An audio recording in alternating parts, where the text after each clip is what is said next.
All right. Hey, y'all, welcome. Thank you. Welcome to part 2 of relationship goals, because we started this conversation last week with Jeremy Edel, and this is arguably the most important conversation or series that we have the entire year, and it's really relevant to this time of year because of the week that we just had. Hopefully, y'all had a good week. Did you guys have a good Valentine's Day? Am I bringing up bad memories? It depends, maybe.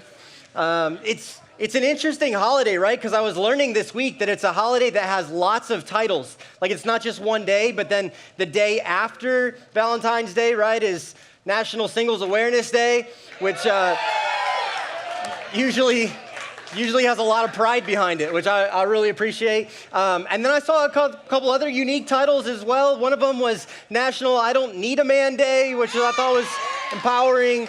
And then on the flip side, kind of the more extreme on the other side is National I Give Up, I'll Just Cuddle with Anything Day. So there's like that as well. You just kind of feel that's real. On a very practical level, Valentine's Day itself is chocolate sale at CVS Eve. So if you go really anytime this weekend, chocolate is discounted. That's kind of a practical bonus, right? But it's an important time of year to have this conversation. And the reason I say this conversation is such a big deal is really a couple of different things. First of all, it's a confusing conversation to have. When it comes to relationships, or it comes to being single, relationships in general, it's confusing because there are so many different inputs. Everybody has a different opinion. Your parents tell you one thing. Maybe your mom says something different than your dad. Your siblings maybe have an opinion. Your friends have an opinion, but maybe they don't even follow their own advice, so then that's confusing. You see something in movies, you see something in music, and it just starts to get confusing to be like, what do I actually do? How do I take a step in this area? It's also an emotional topic. And this isn't a bad thing, but it's a highly emotional one. It can be an exciting, it can be a good emotion, it can be a sadness, it can bring up a regret. There's all kinds of emotions that come with the conversation, which simply means we care. It's not a bad thing, but it can make it a little bit harder to listen or to learn in this area, to listen to what somebody has to say, because emotions are just so high. It's also a really important one because no matter what you do, it has a long-term impact. The decisions you make dating or the decisions that you make single, they will impact the story that you tell down the road. It will have an impact on your future. So it's an extraordinarily important series, which means I kind of want to have some ground rules up front. If it's cool with you guys, like we can agree on a couple of different things. The first thing I want to agree on, or the first ground rule, is just that this is a conversation, which means it can't be one way. It can't just be what I say up here on the stage or whoever our communicator is. You guys have to be able to respond. You have to be able to disagree and voice your own opinion, which is why small groups are as important as ever in a series like this. Also, the second thing I just want to let you know, especially tonight, especially with tonight's topics of all topics, I may offend you. And I just want to let you know that up front because there's some conversations that we'll probably never have to have. Like even, you're not a Christian, you don't believe in God, whatever, you just came, you got an invite. Like there's some things that we would all agree on. I'm never going to have to get up on stage and give a message about why you should stop murdering people, right? Like that's just never, guys, stop, killing people at school, burying them in your backyard on the way home. Like we're aligned on that. But a conversation like this with so many different thoughts and opinions, there's going to be disagreement. And so I would only tell you something that might be offensive to you because I care about you, because I just want to tell you what I believe is true, and then you get to decide what you want to do with the truth. I'm not going to tell you what to do. You get to decide what the truth is. But we would disagree on all kinds of things. We probably wouldn't all choose the same favorite movie, favorite food, favorite music, just because we disagree on something. Doesn't mean we don't love each other. Doesn't mean we're not still family. Doesn't mean you can't come back next week if I say something that makes you angry or uncomfortable today, okay? I'm just letting you know that may happen over the course of the series, and especially tonight. The third thing that I want to clarify is this. We are pro-healthy relationships. In case you're wondering what our agenda is, what are we doing this series? What do you want us to do? We're not trying to get you to break up with anybody. We're not trying to get you to start dating anybody. We're just pro-healthy relationships, whether that's healthy friendships or healthy dating relationships or healthy family relationships, whatever it may be. And I don't know how we can have a 4-week conversation around this significant of a topic without talking about one of, if not the most important element in a relationship, specifically in a dating relationship, and that is the physical element of a relationship. This has to be something that we as a family can come together and talk about and discuss in our small groups. And specifically, I just think, like, why not just not beat around the bush, but just go all the way 0 to 100 real quick. And I just want to talk about the greatest myth that exists when it comes to the physical in a relationship, that we hear the most in our culture, that we hear from people around us, certainly that we see in movies, hear in music, all that kind of stuff. But I think we've all heard a version of this or felt a version of this. And the myth that I think is the most significant, the one you hear the most around the physical element of a relationship, is this: that sex is just physical.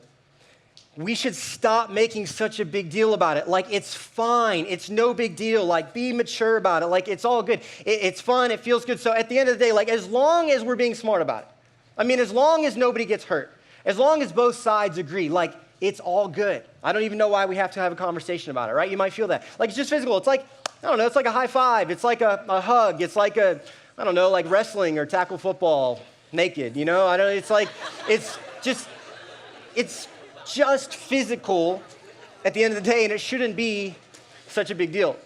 What's interesting, though, about the idea of it's okay as long as two people agree, I mean, I agree that that's an important element. If one person does not agree, that's illegal. Like, I agree that's an important part of the conversation. But I don't think it ends there. You don't decide anything in your life is like the best thing to do based on if you can find two people that agree on it, right?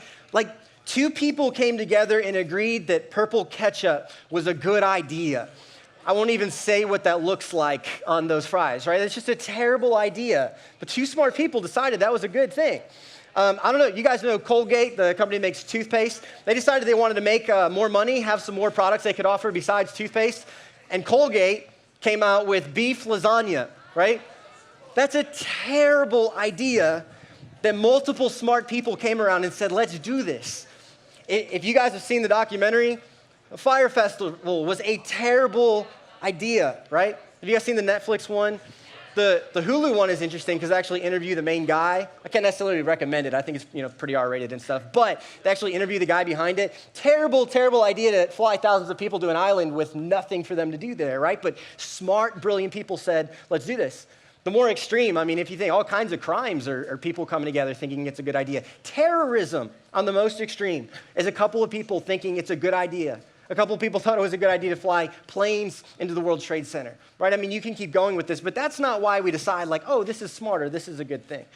So I want to talk about a truth that I think we all already know, and then I'll explain it a little further, but I think we get this. I think the truth is that we know sex is not just physical, because sex would not be, or anything in the physical category, would not fall into the world of our greatest regrets if it was just physical.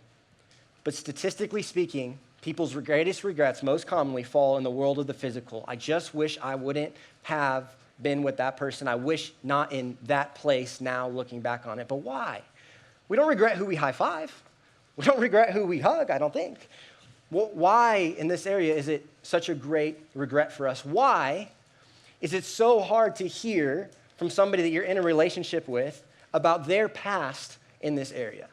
And you might be like, no, I'm cool, I'm chill, it's fine, everybody does that. And we might try and act like that, but come on, like, let's just be real. Let's be authentic with each other. To be on the other side of somebody, to make eye contact with somebody that you care about, that you want to be or are in a relationship with, and hear about their past in this area, that doesn't make anybody feel good. Why? Why if it is just physical? I think we already know it's not just physical, but what's amazing is that some of the smartest people alive have spoke into this. I mean, not even bringing like a God element or Bible element in or anything like that. Like, brilliant people have said it's really not a debate. It is so much more than that. In fact, a couple of years ago, I had an opportunity to talk about a similar topic to this, and I shared an article then that I want to read to you again because it's just stuck with me ever since I came across it. Maybe some of our juniors and seniors, you heard this one, but I want to read this article to you because to me, it was so meaningful. And this was a researcher, and he talked all about here's what happens in your mind, in your brain, when you go to these places physically. Here's how he starts it.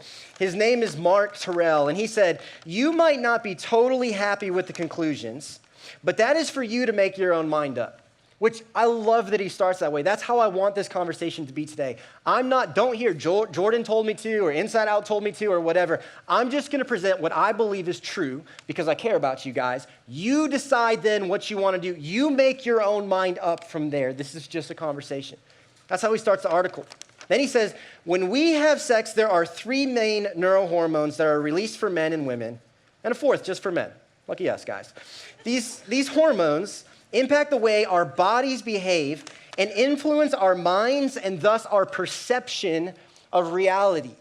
Have you ever had a friend that started dating somebody and all of a sudden it was like their perception of reality was warped? All of a sudden they only hung out with that person, or all of a sudden they couldn't hear advice about that person, or they couldn't hear anything negative about that person. It's really hard to think oh, I've done that, but we can usually see when our friends have done that because it warps your perception of reality. One such hormone, one of these hormones for both men and women is called oxytocin. Oxytocin is the bonding agent. He literally calls it the cuddle chemical. This bonding agent makes us want to connect physically with another person. And once connected, stay connected. It is a powerful force. It is very much, he calls it the bonding glue for humans. Moreover, the recollection of this chemical experience will be encoded into our memories, so that if we dig back in our minds to experience past, we can regain at least a part of the actual feeling experienced at the time. Isn't that a powerful way of phrasing that? Encoded into our memories. That's why you can't just tell somebody that has gone to places physically in a relationship to just get over him, just get over her, just move on. It doesn't work like that. You can't just stuff that because there is literally something that happens in our brains when we connect with somebody in this way that makes a mark that encodes itself. It's like a part of you. It is significant. It is powerful what is taking place. Then it says this. It says oxytocin helps bond and maintain bonds, even if there is no good sense to other aspects of the relationship. One can remain blind to these faults if oxytocin is maintained, and that means continuing sexual relations with your partner. This is a fascinating concept to me that we're designed this way, because in the context of marriage, this isn't a terrible thing. I got married 3 years ago, and I shouldn't see Emily's faults. I shouldn't be the one to nitpick all of her things. It's fine if I'm blind to some of those things. That's helpful in marriage. It is not helpful when you are with somebody who is not the best for you and has the best intentions for you. But now you're blind to their faults. You justify their faults over and over again because you can't listen to people that care about you. You can't listen to your friends. In that situation, it's really dangerous. In the right context, it's really helpful. It's amazing that we're designed that way. He also says that this chemical, this cuddle chemical, the other time that it's released, the other bond that it's a part of, not to freak you out or make it sound too weird, but just because it's so powerful, the other time that this is used to create a bond is when a mother gives birth. That unbreakable, unconditional bond of a mother's love for a child, that same chemical is involved when people engage and go to those places physically. That's how strong the bond is that is being created. He ends it this way. He says, as for love, this is a research article. He says, as for love, this is a much wider topic. Somehow, though, it feels unfair or just plain wrong to discuss sex without love, to separate out the physical and say it can just be physical. And then his last sentence is, good luck out there. I think it's unbelievable to say, we haven't even brought God into the conversation yet. One of the articles I saw said this about casual sex. He said, even though casual sex is extremely common nowadays, I mean, come on, it's no big deal. Everybody does it. The partners involved in the act are creating a significant bond. I would be as bold as to say casual sex is not possible because of the bond that is created. It is a myth. It is made up. It's not even a possibility, is what this guy would say.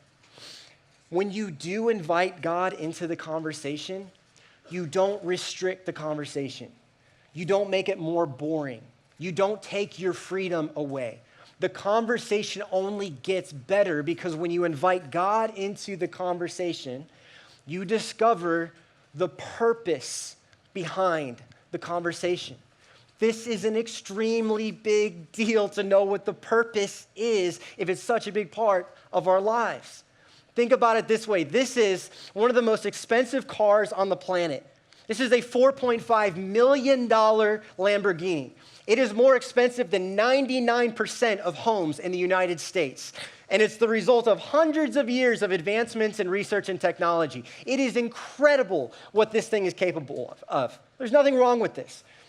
But if you get behind the wheel and you drive it off the edge of the Grand Canyon because you want it to behave like an airplane, it's going to let you down. Not because there's anything wrong with this. This thing is incredible, but that's not its purpose. And if you use something that it wasn't designed for, there's going to be consequences. This isn't like a God's mad at you and punishing you thing. There's just natural consequences. This is a $2.4 billion fighter jet. The U.S. military has 20 of them, down from 21 because they lost one in 2008. And this thing is remarkable, but if you go into the ocean and try to use it as a submarine, it's going to be completely useless to you because it's not what it was designed for. This is a toaster.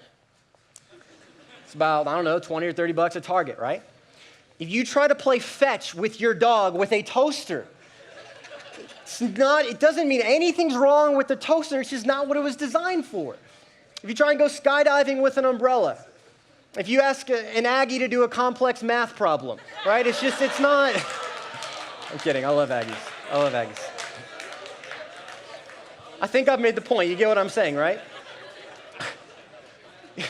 Using something in line with its purpose is what unlocks its potential. Using something in line with its purpose is what unlocks its potential. When you use it for what it was designed and made for and meant to help you in, then you realize how capable that thing can be. There's nothing wrong with this whole physical category, but we've got to know the purpose behind it. And when you invite God in, perhaps that's a way to discover it. Because Paul writes in 1 Corinthians, he starts a sentence this way. He says, "Do you not know?" And he's writing to this city called Corinth. And it's like first century Las Vegas, like crazy stuff, like would be awkward for me to talk about and say what happens here in this city, okay, what was normal in this city. But when you think about Corinth, he's writing to the city about this idea, the physical element of a relationship. And he says, "Do you not know?" Which he's not saying that in a sarcastic way. He's literally saying, like, maybe you don't know, which is okay. Like, maybe you've just not really thought about it. Maybe you've not had a conversation. Maybe just nobody's ever told you. And it's always seemed normal, but he just says, hey, have you not heard? Do you not know? Then he says this, that he who unites himself with a prostitute is one with her in body. Seems like kind of an extreme sentence. But in this culture, one of the things that is normal practice that I said would be weird to talk about, it would be normal for a husband to have a stressful day at work and go home and stop by the local prostitute on his way home. Everybody supported it, was good with it. His wife knew. That was just normal in this context and culture. And he says, hey, do you know that when you do that with somebody who's not your wife, do you know that you are uniting with that person? For it is said, the two will become one flesh, but whoever is united with the Lord is one with him in spirit. He says, hey, don't you know that you're uniting? The people reading this, I mean, they would have been like, Paul, are you kidding me? Dude, like, come on, like, get with the times. You are so old-fashioned. This is so boring. Live a little. It's no big deal. They would have read this and rolled their eyes. Can you even do math? Like, the idea of two becoming one, it doesn't even make sense. They would have been like, Paul, just stop it. But he's like, no, I'm not telling you what to do or not do. I'm just trying to explain to you the purpose. And what he is saying is the purpose of sex, and what he just explained there is intimacy. It's the idea of connection, the idea of oneness. He's saying that this whole topic, this whole idea is designed for you to experience perhaps the closest, the greatest connection that you possibly can here in this lifetime. It is incredible. It's an amazing gift. We're designed for it. There's nothing wrong with it. But the purpose of it is this extreme connection, this intimacy. And what he's saying there is, hey, do you know when you go and do that with somebody who's not your wife, right into these guys, he says, do you not realize and do you not know that sex is cheapened when it is outside the context of a permanent, exclusive relationship? In Christianity, what we call that is marriage. Because in a permanent, exclusive relationship, there is no fear. in a permanent, exclusive relationship. There is not the wonder of, are you going to be there when I wake up in the morning? Is this a one-night stand? Is this just a casual thing? Do you actually care about me? Do you even know me? None of those fears are at play. Because in this context, you know the person on the other side of you. You know their heart, you know their mind, you know their soul, you've discovered them, there's a connection there, there's trust there, and there's been a commitment made before people to say, I'm never gonna give up on this relationship, I'm never gonna stop fighting for this relationship. In that context, what marriage was designed for, what marriage is supposed to be, that's what he is saying this is made for. That's the purpose of it. Because the truth is, well, we've already said that sex is not just physical. The reality is it is so much better than that. There is a physical, there's perhaps an emotional, perhaps a spiritual. There is something that goes beyond, and we already know a high five or a hug. Like, we get this and we know this. Because what he just explained to us is that sex is more about the pursuit of a person than the pursuit of a feeling. Any time that we minimize sex to be about a good feeling, we minimize the person on the other side of us. We do that every single time.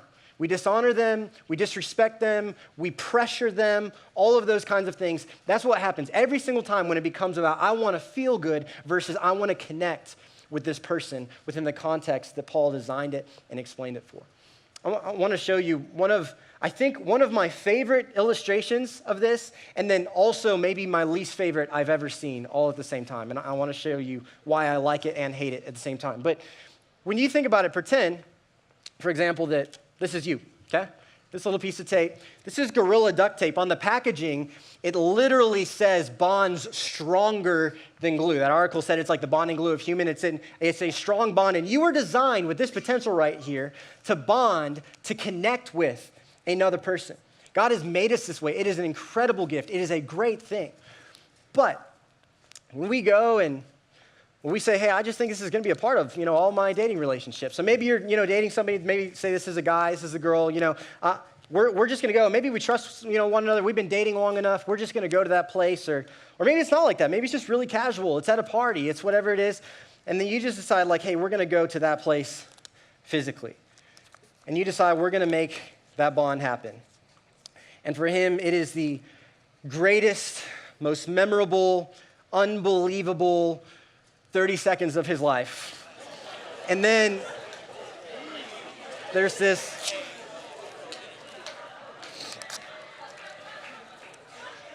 thing that happens, right?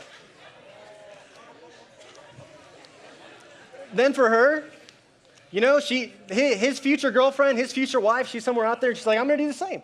I mean, come on, like everybody does this. It's so normal, it's just physical. Maybe it was a boyfriend, maybe it was just a one-time thing, whatever it was. She's like, I'm gonna do the same thing. And then there you go with her. Oh, the whole thing's stuck on there. She's like, I don't know what all the hype was about, and that kind of happens there. And then you have these two that meet someday. I don't know if it's, high school, I don't know if it's college, I don't know if it's beyond what it might be. But just say they made that a habit. For the sake of time, I'm not going to, do that 20 times. But just say, hey, this was a habit. This is just every relationship I was a part of, because that's just normal. I mean, it's just every party I ever went to. I mean, come on, this is what I'm most looking forward to about college. Like, I'm just looking for the day when this is going to happen all the time. And you just made that a regular part of your rhythm. And then you decide, hey, we're going to settle down. We're going to make this lifelong commitment with one another. We're going to raise a family together someday. And all of a sudden, the same stickiness factor that was there, it's just not the same anymore. There's a little bit there. Look at, there's a little bit there. I'm not saying it's terrible. I'm not saying like it's pointless or it's all gone anymore. But all of a sudden, this connection is cheapened. All of a sudden, this connection is so much more difficult. As opposed to, if you say, I'm going to make it an effort to say on that day, I either want that to be a distant part of my past, like I left that behind in my high school days, or you could say, I don't know, for some of you, maybe that was never a part, I don't know. But when you then have two people with that kind of potential, without the barrier in between, I mean, I could throw this out into the crowd, like it is extremely difficult to separate. You have to start just like ripping it apart. Like it just doesn't separate. It doesn't disconnect because that potential is still completely there and intact. I like that because of how simple and clear it is. Here's why I hate that illustration at the exact same time.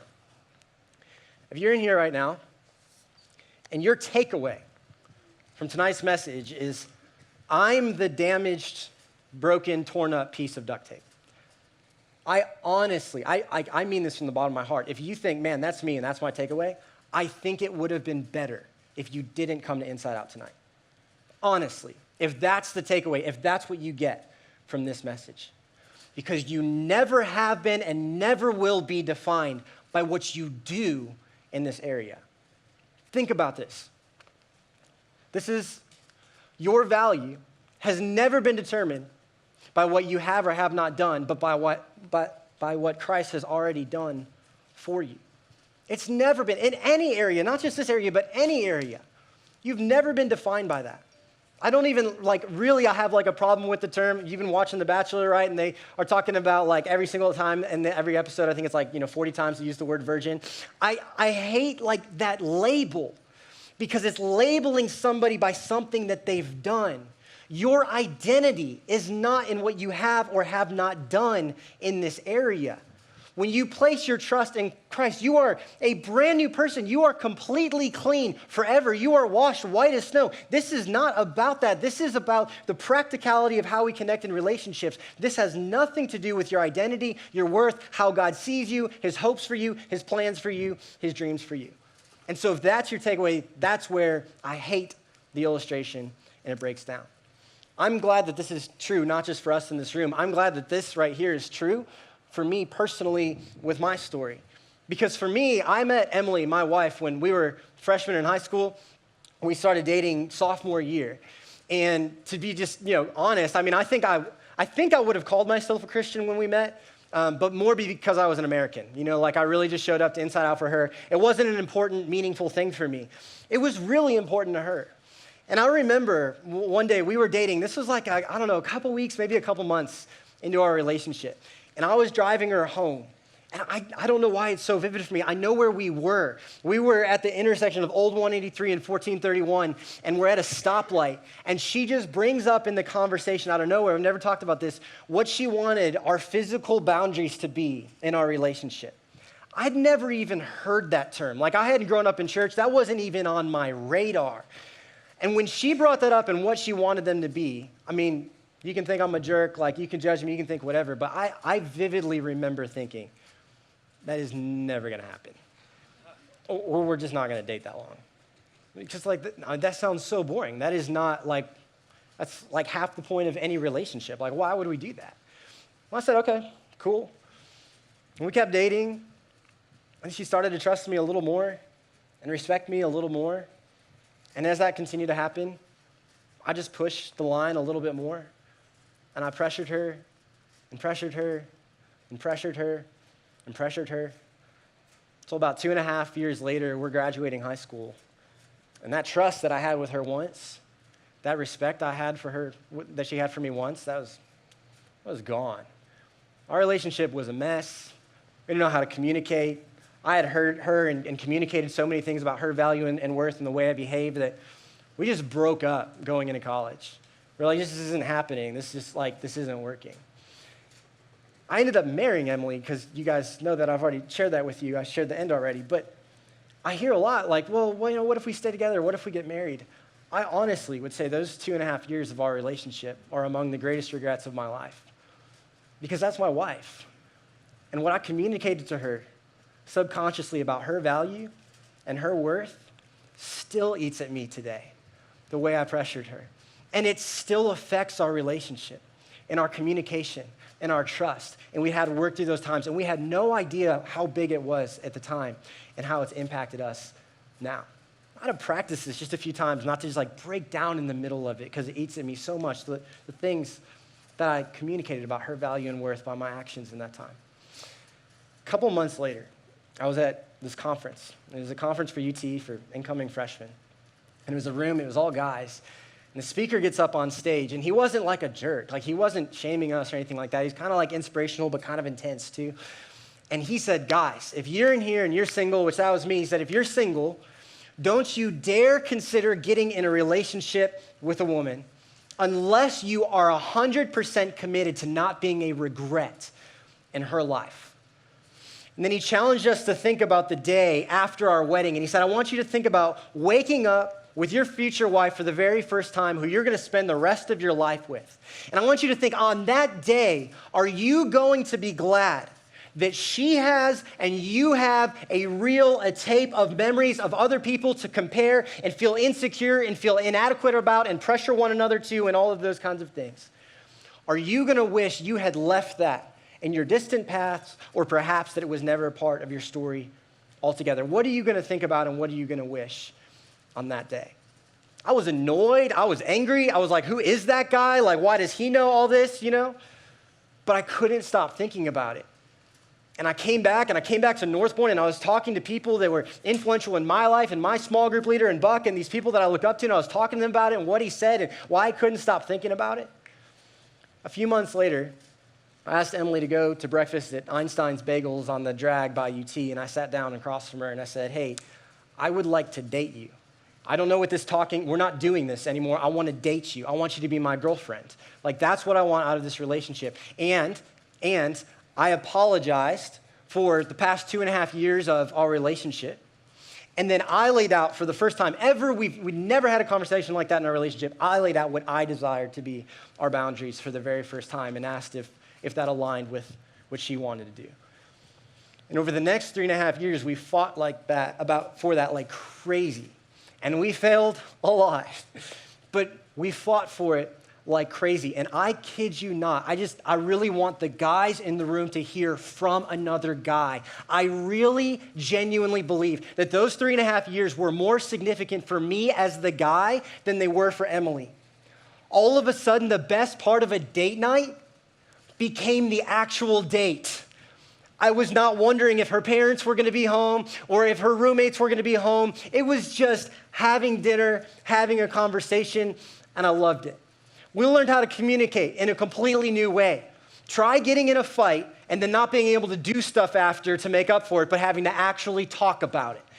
We learned how to communicate in a different way. I kid you not, it was like a cloud, like a lens was lifted for me. Like I saw Emily in a completely new way for the first time. It was like the first time I was really able to see her personality, her compassion, her sense of humor, her drive, her leadership. It was amazing. I am so grateful, despite the start of our relationship, for those couple of years of our relationship. And it made January 23rd, 2016, one of the greatest days of my entire life. Not because, wow, look at all these people in a row that are dressed up nice and have it all together, but these are our best friends, my groomsmen, her bridesmaids. We knew all their stories, and nobody's got it right. Nobody had it figured out in this row, but we knew all their stories, and we knew all the messes, and we knew all the struggles, and something about that made it all that much more beautiful in this moment to say, we're going to fight for this, and we're going to fight to figure this out together. That's my story. Please do not compare yourself to my story. There's no win in that. You all have a story that you are writing right now. And so my question is, what do you want your story to be? What do you want to be the story that you tell the most important person in your life someday down the line? If indeed it is true that sex is not just physical, but it is so much more than that. If it's true that sex is not about the pursuit of a feeling, but the pursuit of a person, what is it? What is it that you want to tell on that day to the most important people in your life?